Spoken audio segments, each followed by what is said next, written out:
This is Lutz again, and we are doing the tracker update today on Friday the 13th. So I hope everybody is safe and good luck for this Friday the 13th to everyone. And thank you for the birthday wishes to my mom. She was very happy about it. So let's go right into it. Let's go right into our fleet. So we start at the back again with Guy, who's still in the no-go zone. We will send out a notification to him and inform him that he needs to go a little bit north. Why do we do that? Because, of course, usually they get a 3-hour penalty for every hour they are south of it.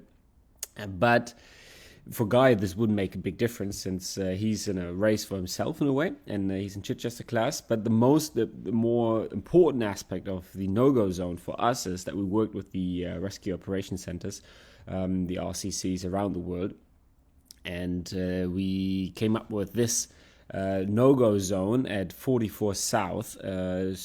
So they are sticking a little bit further north and a bit closer to the main shipping lanes, the major shipping lanes, which are between, one is between Cape Town and Fremantle, or the southern part of Australia. And the further south they go, they would also start to encounter icebergs and drift ice, etc. So this is what we have it there. It's for safety, and we will ask Guy to go out of it again. Nonetheless, he's doing 7 knots at the moment, so he's flying, and it's impressive. So it's really, really impressive how fast he has been over the last days. I said that yesterday already, but I'm really just happy to see that. And who knows? He's with this performance. Maybe we have a returnee for 2026. Who knows? All right, let's move on. We have Elliot. He is right on course to head for Fremantle. And I looked it up yesterday where Fremantle is exactly, and is right under Perth. So it will be somewhere over here. And he's racing Sir Robin Knox-Johnson still, but Sir Robin will start to head east while Elliot will keep going north. Weather-wise, he weathered a little gale yesterday. So, but he's all right and everything is okay.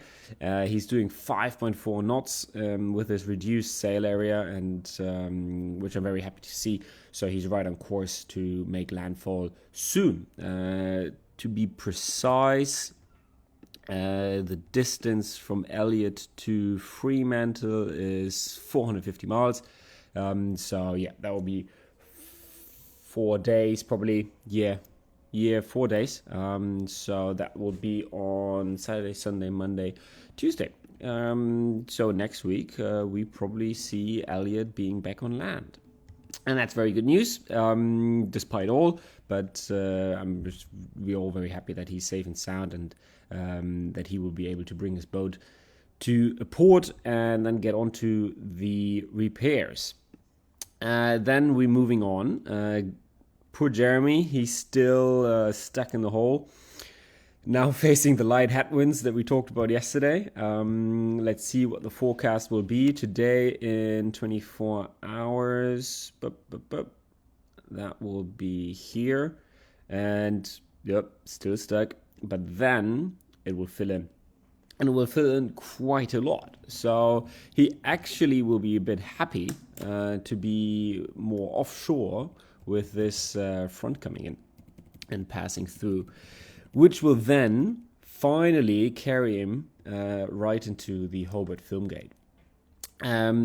For Ian, the situation looks a bit better. So he's still having wind, and it will start breezing up tonight. Then the front will pass, and then he will have following winds and will be able to go right into Hobart. So there will be a bit of it might be possible to have them both coming in fairly shortly after each other, because the distance between Ian and Jeremy, it's not that far. If we toggle the distance measurement tool, it's just 200 miles now. So that's less. That's 1.5 days of sailing. really interesting. Ian really caught up on Jeremy, and Jeremy was simply stuck. I mean, you can see his track over here. So he's been just sitting there for 2-3 days now, and that was really frustrating. So he will be happy about that low coming in and giving some wind. So if we then move further on to Michael Guggenberger, and we all were a little bit concerned, but we knew that he didn't get a fix in the last days, and was only roughly knowing where he is based on that reckoning. But as I mentioned yesterday, when you toggle the clouds over him, you see he has a nice spell of clear blue sky. And what I usually, so this is clouds based on, I actually don't really know where they get these data from. Maybe from the satellite pictures, but if we go, so I'm going directly to windy.com, there's a function on the right side where you can toggle the satellite images. And on the satellite images, you can really clearly see where the clouds are. And that's really interesting because we then kind of know if they are able to take second sides or not, or star, to take sun sides or star sides, and can determine where they are. So we see here, so these are the Snares Islands, and this is New Zealand over here. And we see that there's a huge clear spell. So he will be able to take a beautiful morning and afternoon session, maybe even additionally a meridian passage, and will beautifully be able to determine his position in relatively calm seas and flat seas and calm conditions. So he will be flying probably wing on wing, or maybe even a light sail. We will have to ask him next week.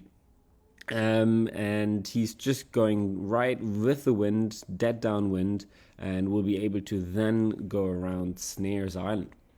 What's the forecast? If we go another 24 hours, he will be put and he will be stuck in a hole. If we then move on another 12 hours, the wind will fill in again, and then in 48 hours, boom, there's the wind. He will have a nice northwesterly that will push him through the gate and will carry him on towards the east. So if we then move further on, another 24 hours up, there's a sudden wind shift. That's probably from the same system that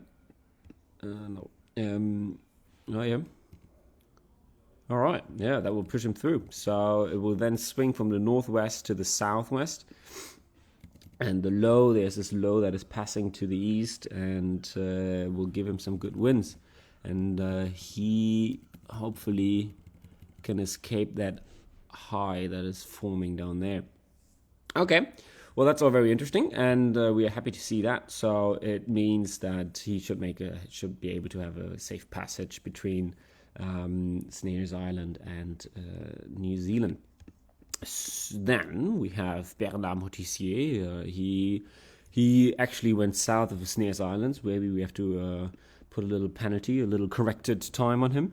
We shall discuss that amongst the race control at the end of the race. And if we then move on to our duo fighting for second place, Abhilash and Kirsten. And Kirsten is doing 6.1 knots and Abhilash is doing 5.7 knots. So yesterday Kirsten was a little bit faster all the time, just half a knot faster than Abhilash, and today again. So she's gaining a little bit, step by step. And right now we have a difference of only 40 miles. So it's really interesting. They also said that they had to switch from 12 meg HF to a lower frequency because they were too close.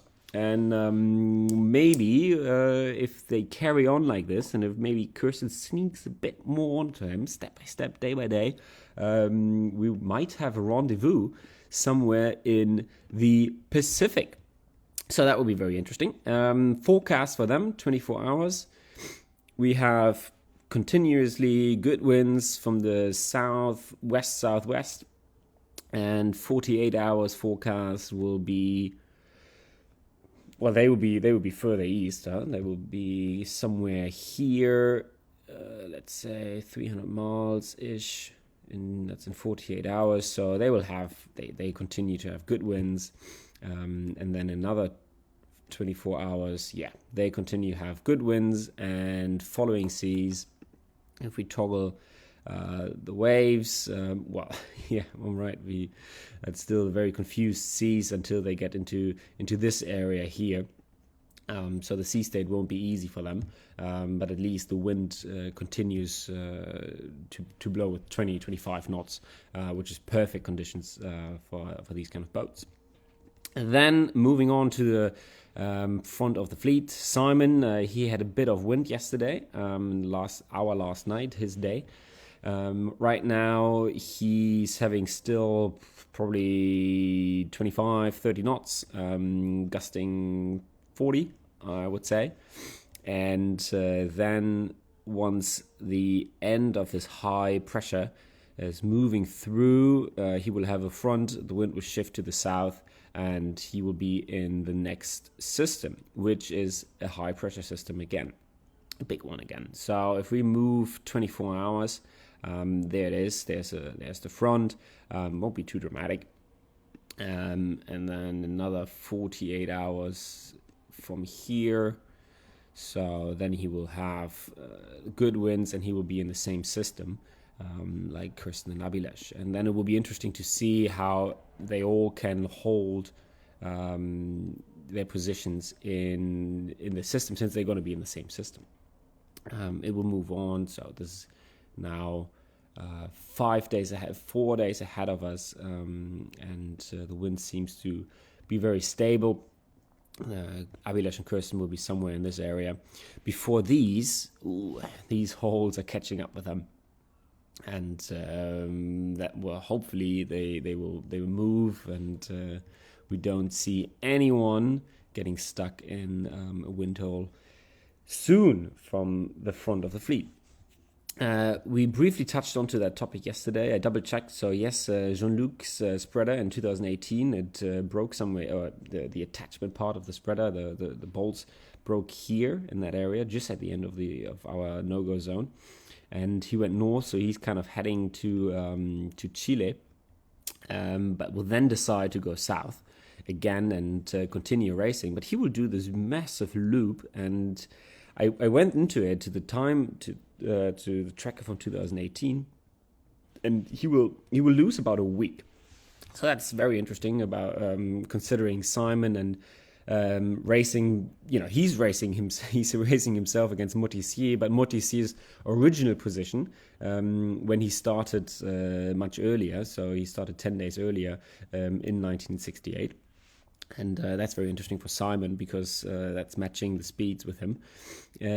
But for us also watching the tracker, it's very interesting to see how Simon is holding against Jean-Luc. And now it's just it's down to 2,400. So another 100 miles taken out of him, basically because Simon is roaring east and Jean-Luc is going north, and then we'll go south. And then he will pick up speed again. So it's going to be very interesting to watch that. And as a little special that I thought of is that we take a random city around the world and have a look at the weather there. So let's go to the east coast of the US and go to Boston, where I spent some time when I was 18. So what is the forecast for Boston? We have a strong southerly, and it's really cold there, I think. It's spring is there already, because they had all this snow. Anyway, so right now we have like 20 knots, and then another 24 hours we're gonna have a northwesterly, so the wind is getting lighter there, so it might get a nice spring day there. If we look at the cloud, oh no, it's really covered, and it will be a gray day until it's lightening up towards the end of next week. Anyway, I hope everybody's fine, whoever is in Boston, and to all of our followers in the US. So thanks a lot. That's it, and I will be back tomorrow with another update. Bye bye. Have a lovely Friday.